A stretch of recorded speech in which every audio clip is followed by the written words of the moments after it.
नमस्कार। हमारे आज के इस नए एक्सप्लेनर में हम एनीमिया यानी खून की कमी की गहराई में उतरने वाले हैं।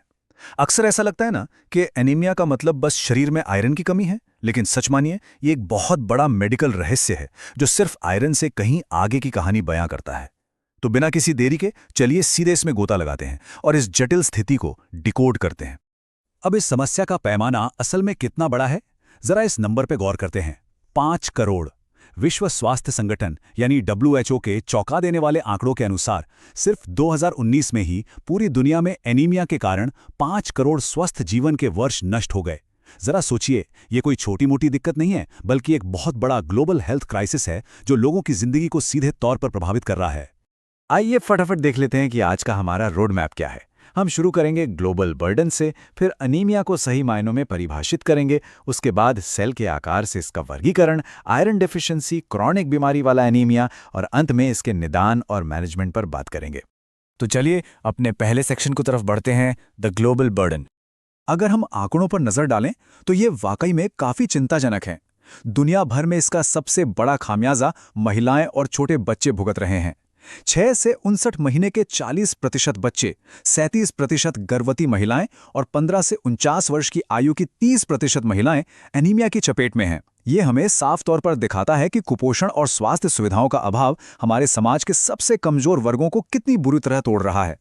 ग्लोबल पिक्चर देखने के बाद अब आते हैं सेक्शन 2 पर, एनीमिया को डिफाइन करना।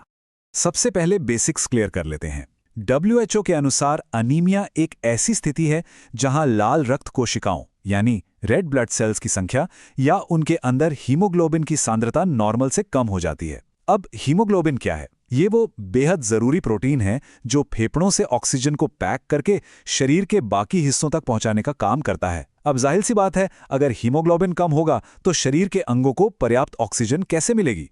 और जब शरीर को वो ऑक्सीजन नहीं मिलती तो वो हमें तरह तरह के सिग्नल देने लगता है। थकान और सांस फूलना तो बहुत ही आम बात है। त्वचा का पीला पड़ना भी एक क्लासिक लक्षण है। लेकिन कुछ लक्षण सच में हैरान कर देने वाले होते हैं, जैसे पीका।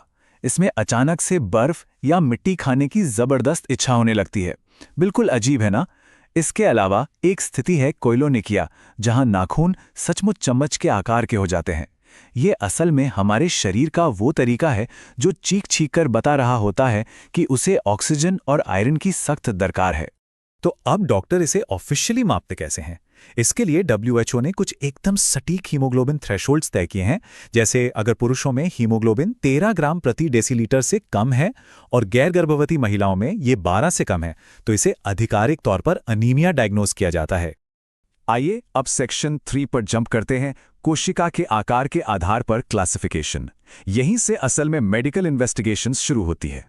यहां सबसे दिलचस्प बात यह है कि सारी लाल रक्त कोशिकाएं एक साइज की नहीं होती। डॉक्टर मीन कॉर्पस्कुलर वॉल्यूम या MCV का इस्तेमाल करके इनका आकार नापते हैं।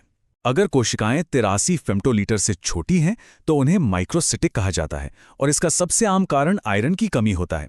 वहीं अगर ये असामान्य रूप से बड़ी हैं यानी 98 से ऊपर, तो उन्हें मैक्रोसिटिक कहते हैं, जो विटामिन B12 या फोलेट की कमी का इशारा है। ये बिल्कुल किसी जासूस की तरह सुराग ढूंढने जैसा है, जहां सेल का साइज ही सबसे बड़ा सबूत होता है। साइज की बात चल ही रही है तो बढ़ते हैं सेक्शन 4 की तरफ, iron deficiency anaemia.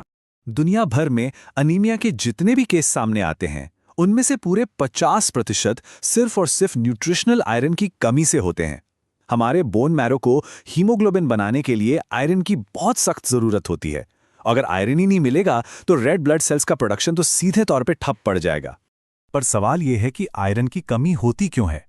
Medical guidelines के हिसाब से इसके 4 बड़े कारण हैं। पहला, जब शरीर की जरूरत बढ़ जाती है, जैसे प्रेगनेंसी में या बच्चों की ग्रोथ के टाइम।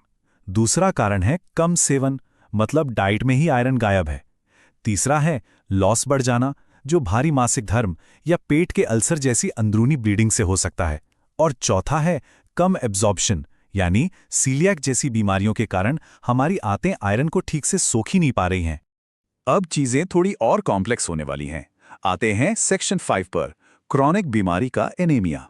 अब यहां एक बहुत ही बड़ा और दिमाग घुमा देने वाला सवाल सामने आता है। कैंसर या रूमेटॉइड अर्थराइटिस जैसी पुरानी और सूजन वाली बीमारियों से लड़ते वक्त हमारा शरीर खुद की ही आयरन सप्लाई को क्यों छिपा देता है? मतलब ये तो बिल्कुल इलॉजिकल लगता है ना कि शरीर खुद को हीमोग्लोबिन बनाने से रोक रहा है। आखिर क्यों? इसका जवाब हमारे शरीर की एक बहुत ही प्राचीन और स्मार्ट डिफेंस मैकेनिज्म में छिपा है। इसे एक एक्शन फिल्म के सीन की तरह इमेजिन कीजिए।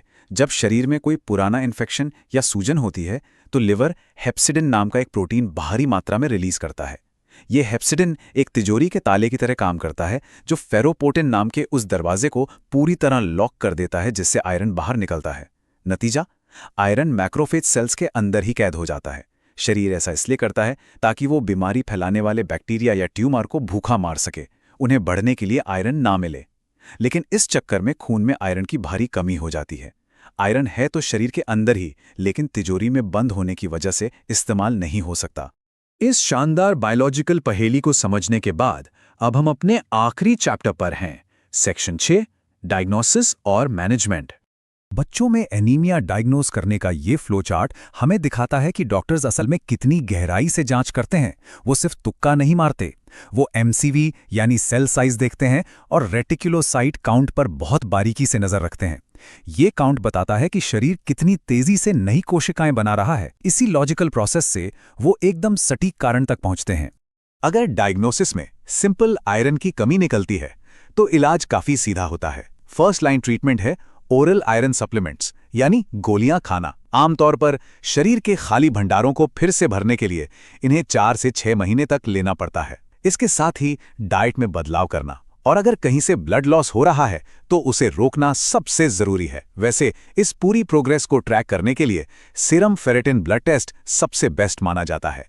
लेकिन अगर एनीमिया किसी क्रॉनिक बीमारी की वजह से है तो गेम पूरी तरह बदल जाता है। यहां ओरल आयरन की गोलियां बिल्कुल बेअसर हैं, क्योंकि हमने अभी देखा ना, हेप्सिडिन ने आंतों के दरवाजे एकदम बंद कर रखे हैं। इसलिए सबसे पहले उस मेन बीमारी का इलाज करना होता है जो सूजन पैदा कर रही है। अगर वो मुमकिन नहीं है तो फिर नसों के जरिए यानी आईवी आयरन देना पड़ता है, या फिर इरिथ्रोपोइसिस स्टिमुलेटिंग एजेंट्स का यूज होता है जो शरीर को और खून बनाने का सीधा ऑर्डर देते हैं। और हाँ, आज के समय में सीधे हेप्सिडिन को ब्लॉक करने वाली नई दवाइयों पर भी बहुत तेजी से रिसर्च चल रही है।